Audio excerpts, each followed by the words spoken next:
सभी साथियों को जय भीम जय संविधान। साथियों, इसमें एक खबर खूब ज़्यादा चर्चा में है और ये खबर है हमारी देश की न्यायपालिका से जुड़ा हुआ। देश की लाखों करोड़ों नागरिकों का एक आस्था, एक विश्वास, एक भरोसा हमारी न्यायपालिका से जुड़ा है। लोगों का एक उम्मीद, एक भरोसा बना रहता है कि हमारी न्याय जो है इस न्यायपालिका से जरूर मिलेगा। लेकिन उसी न्यायपालिका का अगर न्यायाधीश साहब, अगर जस्टिस साहब ही आपस में लड़ने लगे तो कहीं ना कहीं साथियों आम जनता, आम नागरिकों पर जो है ना एक भरोसा, जो विश्वास है वो कहीं ना कहीं टूट जाता है। और अभी साथियों फिलहाल ऐसा ही हो रहा है। अभी हमारी जो न्यायपालिका का जो सबसे सर्वोच्च अंग है, सबसे जो बड़ी अंग है, महत्वपूर्ण अंग है, हालांकि इस महत्वपूर्ण अंग का जो कहीं जगह संविधान में नहीं है, फिर भी हम इसे महत्वपूर्ण अंग मानते हैं क्योंकि फिलहाल जो है वही प्रक्रिया चल रहा है।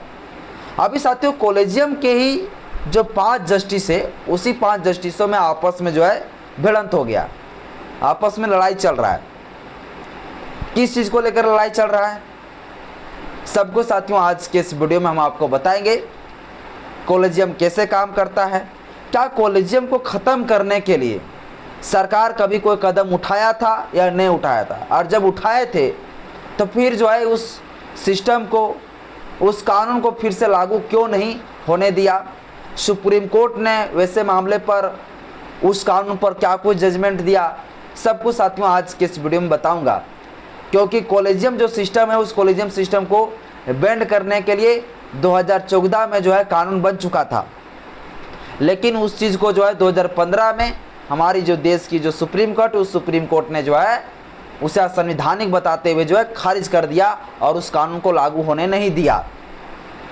जो कि साथियों कॉलेजियम जो है वो असंवैधानिक है, फिर भी जो है असंवैधानिक बता दिया उस विधि को, जो विधि कॉलेजियम को रोक रहा था, मतलब उल्टा।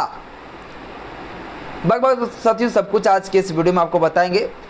बस मेरा छोटा सा अपील, इस वीडियो को शुरू से अंत जरूर देखें। वीडियो अच्छा लगे तो लाइक करिएगा, चैनल में पहली बार चैनल को सब्सक्राइब कर लीजिएगा, बेल आइकन प्रेस करिएगा ताकि जब मैं वीडियो अपलोड करूं आपके पास तो नोटिफिकेशन पहुंचता रहे। सबसे पहले साथियों मैं आपको पूरा डिटेल से समझाना चाहता हूं।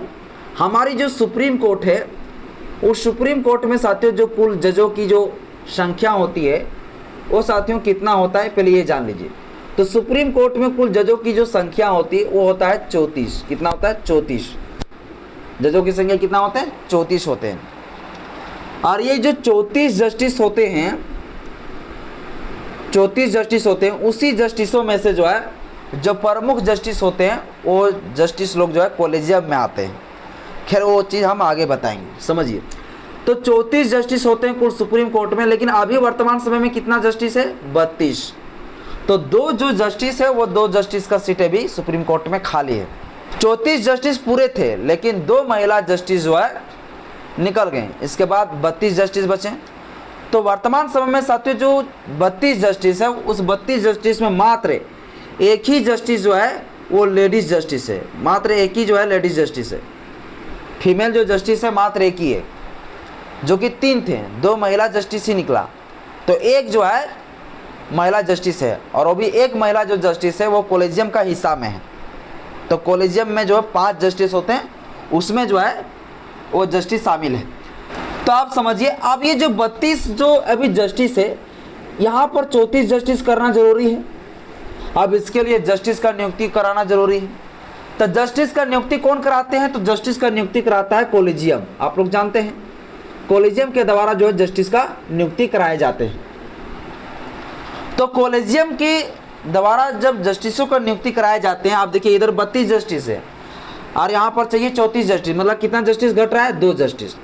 तो 2 जस्टिस को जो है ना लाने के लिए सुप्रीम कोर्ट में कॉलेजियम जो है 25 अगस्त को, कॉलेजियम जो है 25 अगस्त को एक बैठक किया गया। 25 अगस्त 2025 को जो है एक बैठक की गई और इस बैठक में जो है वोटिंग कराया गया, और वहाँ पर जो है 2 जस्टिसों को नियुक्ति करने का जो है एक प्रस्ताव को वहाँ पर रख दिया गया और पूछा गया कि इन 2 जस्टिसों को जो है हम ला रहे हैं सुप्रीम कोर्ट में जस्टिस के तौर पर, आप लोग इसमें वोट दीजिए। तो साथियों आप लोगों को पता होगा कि कॉलेजियम में कुल होते हैं 5 जस्टिस। तो एक जस्टिस कौन होते हैं? सबसे प्रमुख कॉलेजियम का तो CJI होते हैं, CJI BR गवई साहब। ये हमारे देश का CJI है और यही जो है कॉलेजियम का प्रमुख होता है, अध्यक्ष होता है। इसके बाद साथियों सूर्यकांत जी है, सूर्यकांत जी है। इसके बाद साथियों जो है जस्टिस जो है जस्टिस विक्रमनाथ जी है। इसके बाद साथियों और जो है विक्रमनाथ। इसके बाद साथियों और जो है जस्टिस जो है जस्टिस JK माहेश्वरी है, JK माहेश्वरी है। इसके बाद साथियों पांचवा जो जस्टिस है वो BV नागरत्ना है, BV नागरत्ना। ये जो BV नागरत्ना देख रहे हैं यही जो है महिला जस्टिस है, महिला जस्टिस है। और ये भी कॉलेजियम का एक मतलब मेंबर है। कौन? BV नागरत्ना, महिला जस्टिस। तो साथियों हुआ क्या, दो जस्टिसों को नियुक्ति करने वाली एक सिफारिश को जो है, एक प्रस्ताव को जो है, एक लिस्ट को जो है कॉलेजियम में रखा और कॉलेजियम आपस में बैठा हुआ था, यही पूरा 5 लोग। और ये जो 5 लोग बैठे हुए थे यहाँ पर वोटिंग कराया गया कि हम जो है ना 2 लोगों को जो है जस्टिस के तौर पर सुप्रीम कोर्ट में ला रहे हैं। और वो साथियों जो 2 जस्टिस के रूप में जो सुप्रीम कोर्ट में लाने की जो नाम बताया, वो दोनों का जो है मैं आपको नाम बताना चाहता हूँ, तब आपको क्लियर समझ में आएगा। तो उन 2 जस्टिसों का साथियों नाम, जस्टिसों को लाने की जो बात कर रहे थे वो एक महाराष्ट्र हाईकोर्ट का, एक बॉम्बे हाईकोर्ट का चीफ जस्टिस थे, चीफ जस्टिस है बॉम्बे हाईकोर्ट का, और दूसरा साथियों जो है बिहार हाईकोर्ट का जो है चीफ जस्टिस है। बॉम्बे हाईकोर्ट का जो जस्टिस है उस जस्टिस का साथियों नाम है आलोक आराधे, आलोक आराधे। आलोक आराधे को जो है, जो कहाँ का वर्तमान समय का है जस्टिस, तो ये बॉम्बे हाईकोर्ट का है, लेकिन उसको यहाँ पर उठा के जो है अब सुप्रीम कोर्ट में लाने जाने के लिए जो है प्रस्ताव को रखा गया 25 अगस्त को, है ना। इसके साथ बिहार का जो है एक जस्टिस, जो चीफ जस्टिस है बिहार का, जिसका नाम है साथियों पंचोली, पंचोली। यही साथियों जो है 2 जस्टिसों का नाम रखा गया, एक आलोक आराधे, दूसरा बिहार का जस्टिस पंचोली। इन 2 लोगों का नाम जो है 25 अगस्त को जो है कॉलेजियम रखा सिफारिश के लिए कि हम यही 2 जस्टिस को जो है हम क्या करेंगे, हमारे जो सुप्रीम कोर्ट है, सुप्रीम कोर्ट का हम जस्टिस बनाएंगे। अब जैसे साथियों यहाँ पर जो है ये प्रस्ताव रखा गया, तो यहाँ वोटिंग जब कराने लगा तो इसमें से 5 जस्टिस में साथियों 4 जस्टिस लोग क्या किए, समर्थन दे दिया, वोट दे दिया।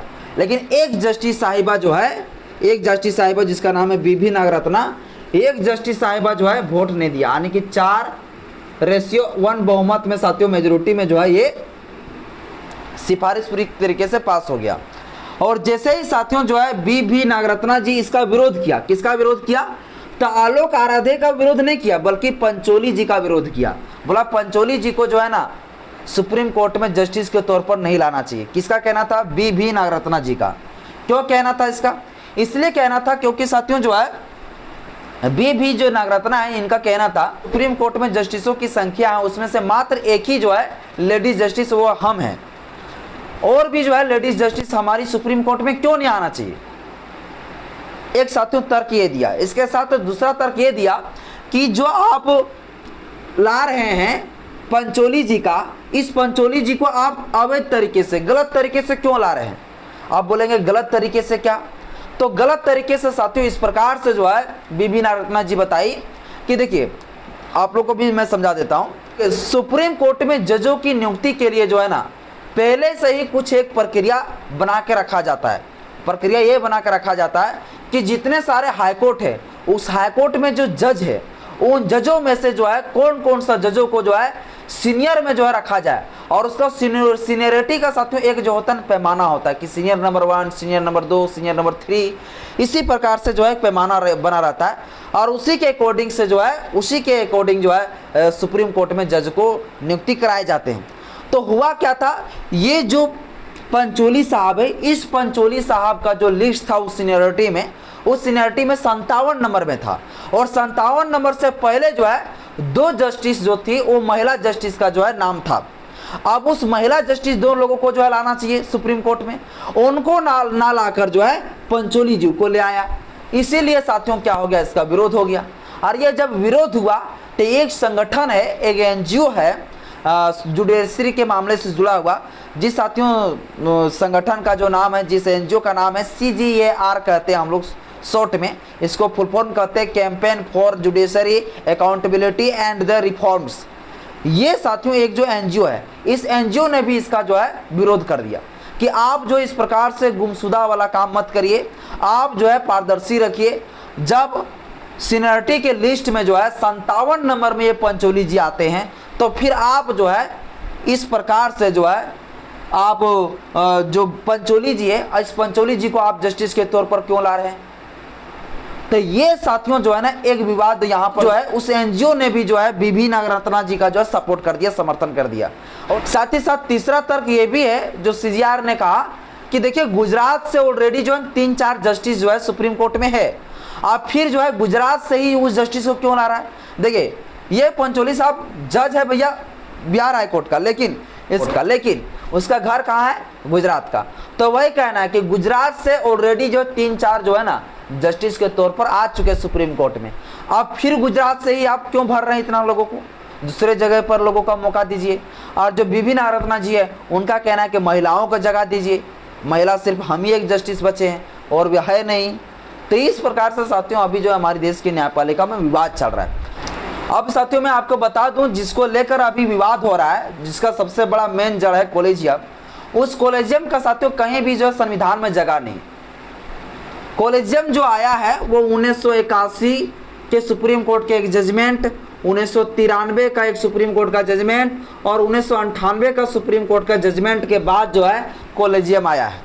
तो कॉलेजियम सिस्टम जो है, कॉलेजियम जो प्रणाली है वो संविधान में कहीं इसका जगह नहीं है, यह असंवैधानिक तरीके से आया है।